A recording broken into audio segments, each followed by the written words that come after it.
Hello and welcome to day 11 of Jamb Physics in 40 Days. The Jamb Physics in 40 Days is a series brought to you by Oya Learn, where we believe that when you dedicate within 30 to 45 minutes of your time daily, you would gather all the necessary skills and tools that will help you ace Jamb Physics.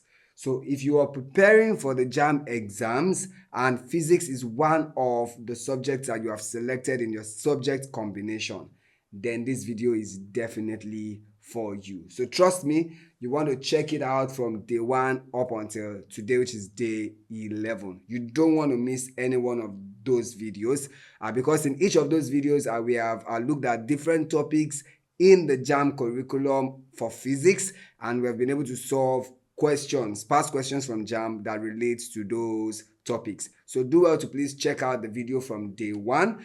You'll find them on this page, so please check it out from day 1 till now, which is day 11. Don't miss any one of them.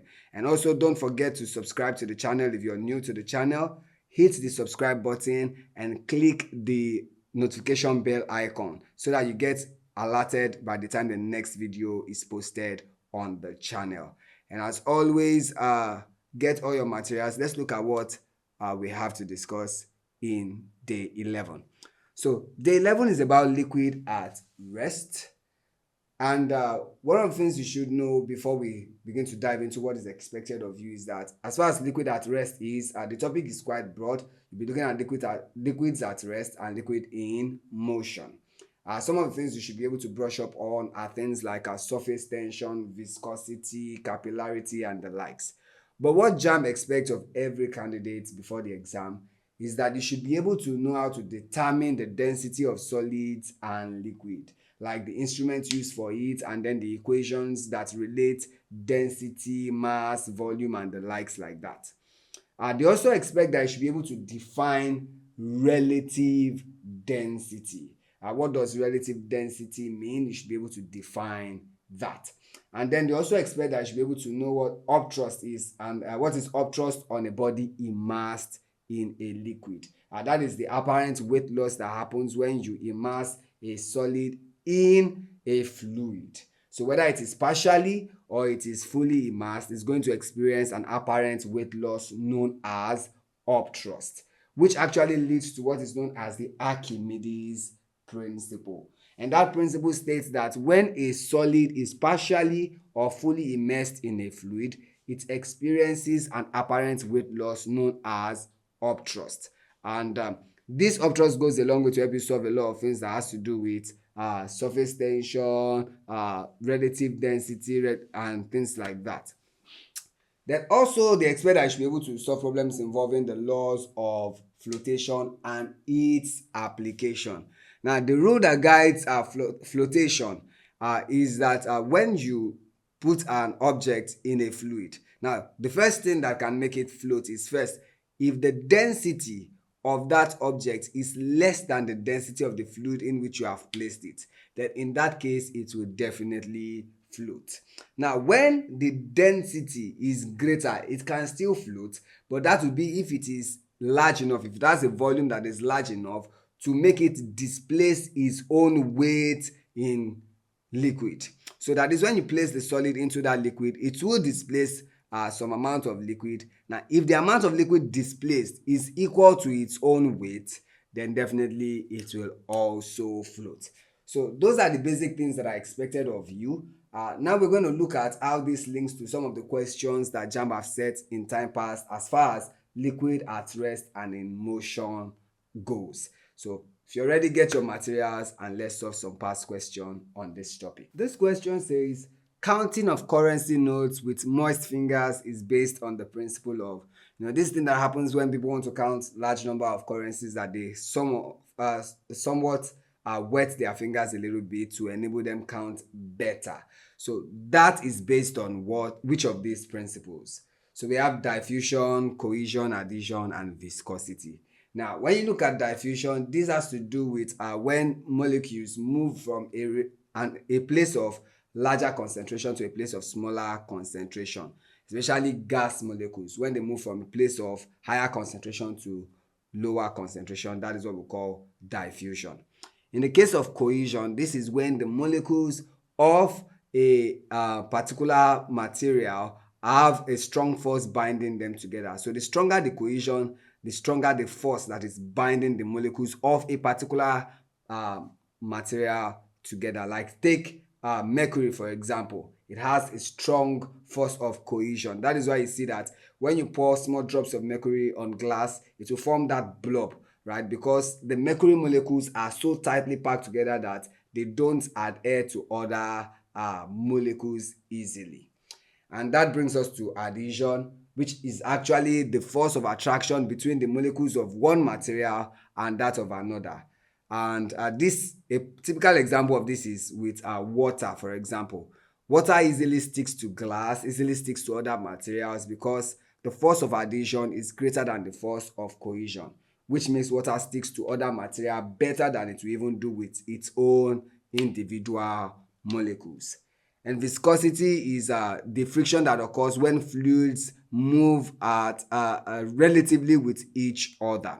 So when we consider all these four options, the one that can explain why we wet our fingers when we count currency notes is addition, because that makes our fingers easily stick to the notes as we count them through. So the correct option in this case is option C. This question says it is observed that water will wet a clean glass because if you listen carefully in the last question we solved, we did touch on this, on why water would wet glass or other materials, and that is what we are required to answer in this case. So let's consider the options. Option A says cohesion of water to glass is stronger than the cohesion of water molecules. Now first, cohesion is supposed to be the force of attraction between molecules of the same material. So we can't be saying cohesion of water to glass. So that makes option A wrong. Option B says adhesion of water molecules is weaker than the cohesion of water to glass.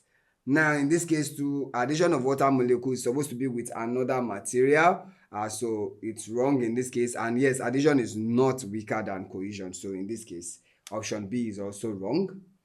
Now option C says cohesion of water to glass, another thing, the same statement as option A, which makes us fault it. So the same thing is repeated in option C. So we would also be faulting this. Cohesion of water to glass is weak, would be wrong. And then D says adhesion of water molecules to glass is stronger than the cohesion of water molecules. That means that water will stick to glass more than the molecules will stick to themselves. So that makes option D correct. So we're going with option D. And in this question, we're asked that when the temperature of a liquid increases, its surface tension does what?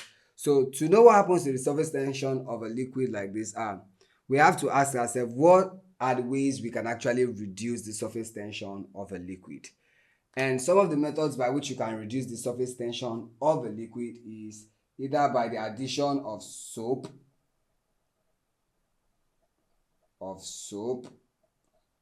or by addition of heat.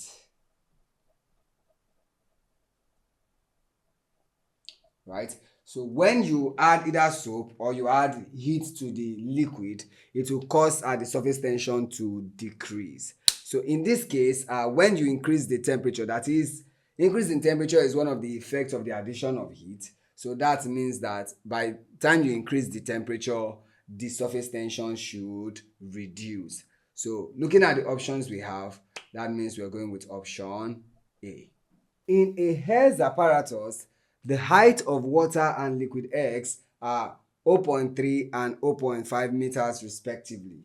So the relative density of X is therefore, now to find the relative density using Hertz apparatus, we apply this equation where the relative density equals the height of water over the height of liquid. So applying this now, the height of water is 0.3 meters.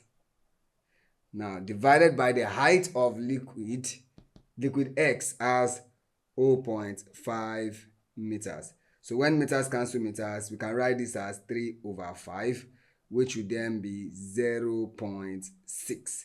So the relative density of liquid X is therefore 0.6, which is in option B.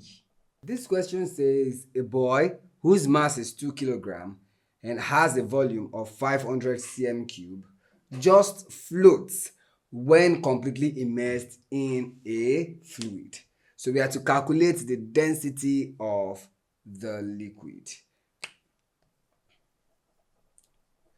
So we're going to apply that density equals mass over volume. Now, since the boy floats after he was completely immersed, it means that at that point, he has been able to displace liquid which is exactly his own mass, right? Because according to the principle of flotation, an object will float when it's able to displace its own mass or its own weight in liquid. So since the boy is 2 kg and is fully immersed, we can then use this mass as 2 kg and then apply the volume, which is given as 500 cm cube. Now the only thing here is that we have to convert this into meter cubed. So in order to do that, we then say our density equals 2 divided by, now converting this into meter cubed would imply that we are doing 500 multiplied by 10 to the power of negative 6.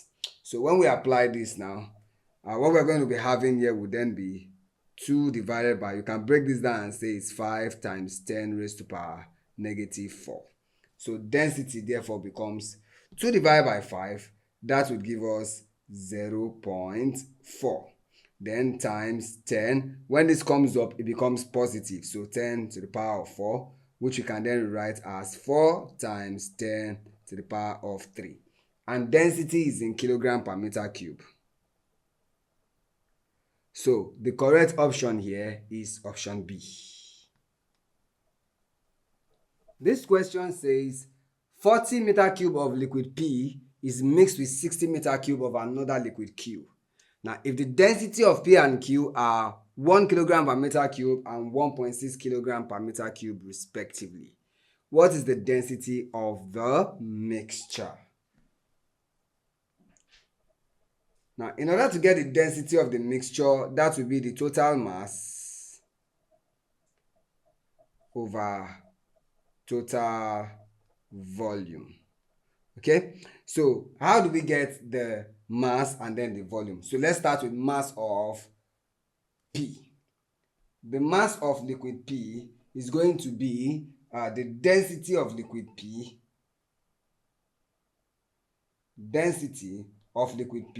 multiplied by the volume of liquid P.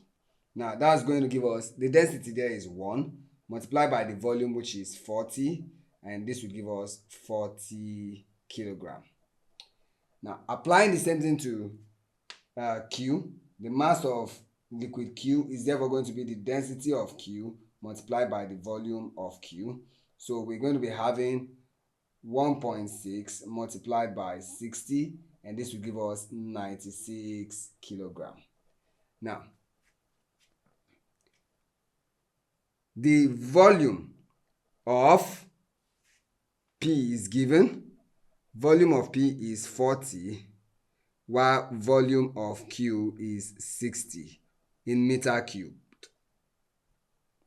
Therefore, the density of the mixture would then be total mass, that is, we have to add this, that is 40 kilogram plus 96 kilogram, all divided by total volume, which is 40 meter cube plus 60 meter cubed.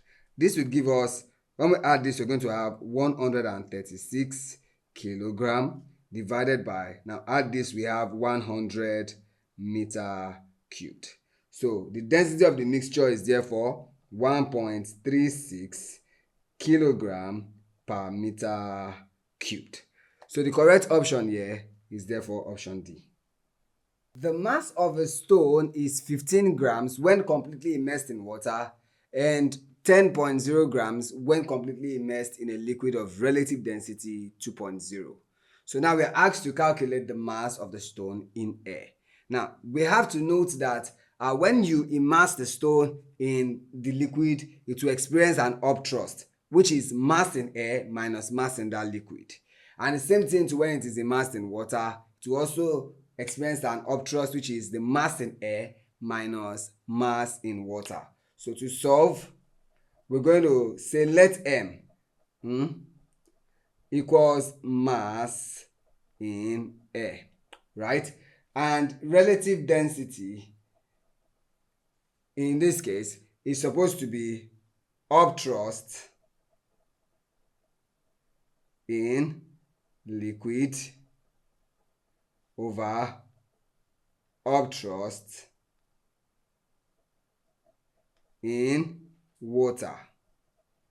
So let's apply this. That is 2.0 equals, the upthrust in liquid is m minus the mass when it is in liquid. The mass in the liquid is 10.0 grams divided by m minus mass in water, which is 15.0 grams. Now, let's cross multiply here. So we're going to be having 2 into m minus 15 equals m minus 10. Now, this will give us 2m minus 30 rather. We have to open this bracket completely. 2m minus 30 equals m minus 10.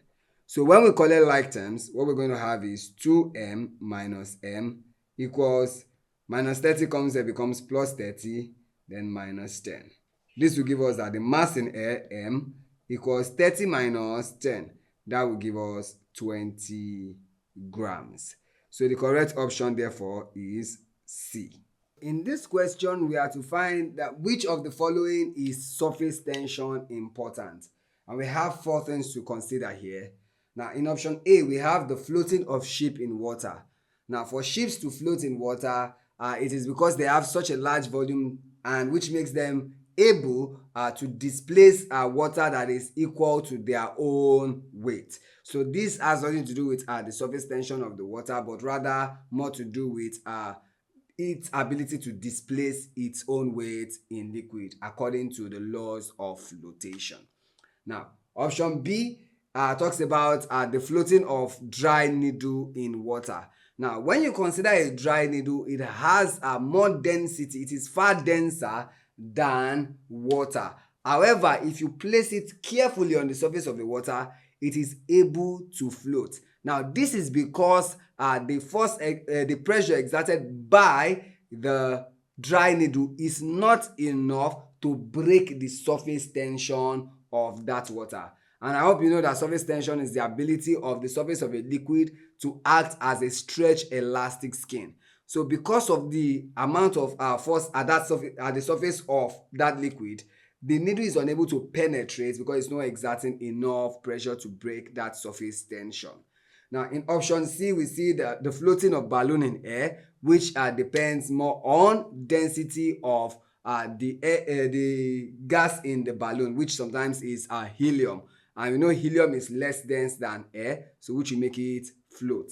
And then option D says the diffusion of sugar solution across a membrane. This focuses more on the ability of it to move from larger concentration to lesser concentration, that is diffusion. So of all these options that we have looked at, the only one that talks about surface tension is option B, where we see the floating of dry needle in water. So we go with option B. Before I go on to solve this question, if you're yet to be subscribed to the channel, I would like to implore you to please do so, because when you subscribe, you're helping us to be able to make more helpful videos like this. So please hit the subscribe button. It's only going to take a second of your time. And also you can share our videos to as many who will be in need of videos like this. So please like, share, subscribe. Also click the notification bell icon so that you get alerted every time we put out a new content for you. And also don't forget that if you have any question at all you would like to ask, if you need our help solving a particular question, you can drop it in the comment section. We'll definitely attend to every one of your comments. So please keep dropping your questions. We will definitely attend to yours. Now, in this question, we're told that if a plastic sphere floats in water, and we're given the density of water as 1000 kilogram per meter cube, with 0.5 of its volume submerged, and it floats in oil with 0.4 of its volume submerged. We are then asked to find the density of the oil. Now, we know that relative density is supposed to be the density of the oil over the density of water. So, and in order to get that density of water, we must first get relative density. So we can then use the volume that is submerged in each of those cases to first find relative density. So here's the solution. The relative density would then be the volume that is submerged in oil, which is 0.4, divided by the volume that is submerged in water, which is 0.5. Now, if we break this is something as saying 4 over 5, and that will give us 0.8. So now that we have the relative density, we can then apply that 0.8 equals density of oil over density of water, which is 1000 kilogram per meter cube. So the density of oil is therefore 0.8 multiplied by 1000 kilogram per meter cubed, and this will give us 800 kilogram per meter cubed. And considering the options here, that is option A. An object of mass 400 grams and density 600 kilograms per meter cube is suspended with a string so that half of it is submerged in paraffin of density 900 kilogram per meter cubed. Now, the tension in the string is, first we're going to find we have mass here, we have density, so we have to find the volume of the material itself. So solution, to find the volume will be the mass over the density. Now, the mass is 400 grams, which is 0.4 kilograms.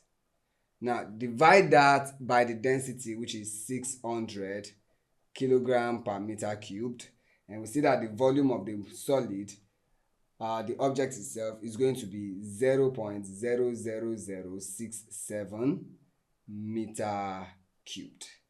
Right? Now, we are told that only half of it is submerged in the paraffin. So the volume submerged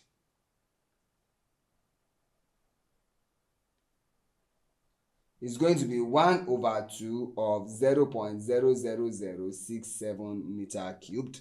Now, if you multiply this, you will be able to get approximately 0.00034 meter cubed. So now that we know the volume of the solid that is submerged, and we know that this also means that the volume of paraffin that will be displaced will be the same as this.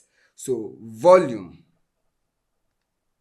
of paraffin displaced will also be the same thing we have here, 0.00034 meter cubed. So using this, we can then use it to find the mass. Now, mass is going to be density multiplied by volume. So density of paraffin multiplied by volume of paraffin. So the mass is therefore, now, density of paraffin is given in the question as 900 kilogram per meter cube. And then we multiply this by 0.00034 meter cubed. So this cancels out. We can then use this to get the mass. And the mass in this case is going to be, when we multiply this, that will give us approximately 0.3 kilogram. That's what we're going to get approximately. And the question is asking us to find the tension in the string. And tension is force. So tension is going to be mass times gravity. So we apply 0.3 times 10, and that will give us 3.0 newtons. So when we look at the options, the correct one is option B. This question says the mass of a specific gravity bottle is 15.2 grams when empty, and then it is 24.8 grams when filled with kerosene and 27.2 grams when filled with distilled water. So using this information, we are to calculate the relative density rather, of kerosene. So first we need the mass of kerosene and then the mass of distilled water. So mass of kerosene would then be the mass when it is filled with kerosene, which is 24.8 grams, minus the empty bottle, which is 15.2 grams. Now this is going to give us 9.6 grams. Now let's find the mass of water. Mass of water would be 27.2 grams minus the empty bottle, which is 15.2 grams. Now this will give us 12 grams exactly. So relative density would then be the ratio of this mass. So 9.6 grams divided by 12 grams. Grams cancel grams. This would be 0. Now 12 and 96, that's 8. So 0.8. The correct option is therefore D. This question says a solid of weight 0.6 Newton is totally immersed in oil and water respectively. Now if the upthrust in oil is 0.210 newtons and the relative density of oil is 0.875, we are to find the upthrust in water. Now to solve this, relative density is the ratio of the upthrust in oil to the upthrust in water. So we are asked to find the upthrust in water. So upthrust in water would then be the upthrust in oil divided by the relative density. Now upthrust in oil is given in the question as 0.21 newtons. So we divide that by relative density, which is 0.875. Now you can do this with your calculator and then you should end up with 0.24 newtons. That would be the upthrust in water. That is option C. Now for more practice, please do well to download the Exam Fun app, which is available on Google Play Store as well as the Apple Store. You can find the link to download it in the description box of this video. So please click the link, download the app, and then have fun while you practice with more questions that you will find on the Exam Fun app. Trust me, it is created in such a way that it makes your learning experience very much fun. You're going to enjoy it, so please download and play. And don't forget also to like, share, and subscribe to our channel. Where every time you subscribe, we get more support from you, which makes it possible for us to be able to make more videos that are helpful like this. So please subscribe to the channel, hit the subscribe button, and click the notification bell icon as well. That way you get alerted every time we put out a new video for you. Thank you very much for following the series. I'll see you in the next video.